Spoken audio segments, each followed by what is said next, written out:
నియంతగా పేరుగాంచిన ఉత్తర కొరియా అధ్యక్షుడు Kim Jong Un కొన్ని రోజులుగా మానవత్వాన్ని చాటుకుంటున్నారు. ఇటీవల ఉత్తర కొరియాలోని పలు ప్రాంతాలు వరదల్లో చిక్కుకోగా స్వయంగా బోటులో వెళ్లి సహాయక చర్యల్లో పాల్గొన్న కిమ్ తాజాగా వరదల్లో నిరాశ్రయులైన బాధితుల్ని పరామర్శించారు. సహాయ శిబిరాలకు వెళ్లి వారికి కావలసిన సరుకుల్ని స్వయంగా అందించారు.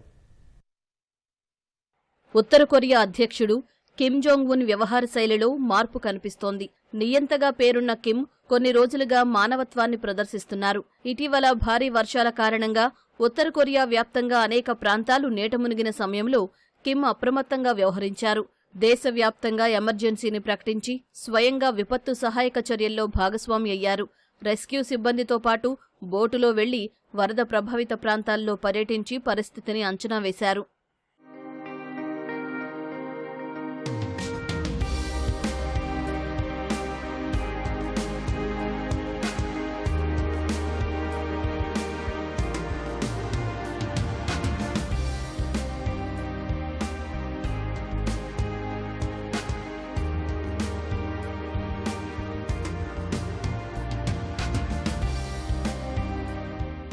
తాజాగా వరదల్లో నిరాశ్రయులైన బాధితుల్ని కిమ్ పరామర్శించారు.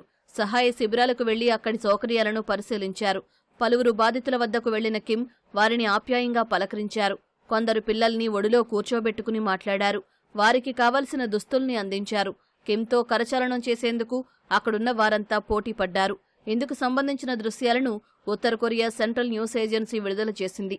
తర్వాత ఓ రైలులో నిల్చుని కిమ్ ప్రసంగించారు. వరద బాధితులకు అవసరమైన ఆహార సామగ్రిని, దుస్తులను అందించాలని అధికారులను ఆదేశించారు.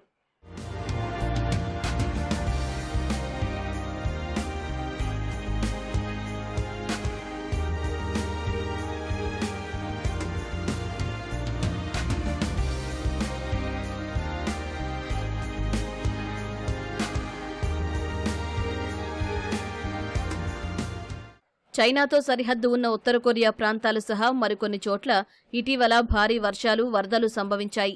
ఈ కారణంగా 4100 ఇళ్లు ధ్వంసమయ్యాయి.